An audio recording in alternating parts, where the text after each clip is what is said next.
Hi! In front of me is Motorola Moto G42, and today I would like to show you how you can change default apps on this device. You need to start by opening Play Store, then install your new default app. I will go with browser. When it's ready, you don't have to open it, just wait for it to install, select Home button and go into Settings right away.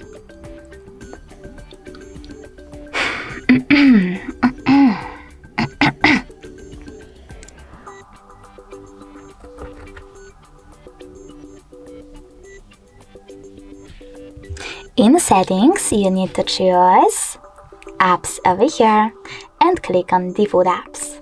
After that, click on one of those sections. For example, I want to change my browser apps. I have to click on Browser app at the top, click on Opera Mini to choose it, and then go back.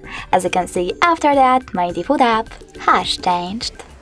Thanks so much for watching. If you enjoyed this video, don't forget to leave a like, comment and subscribe.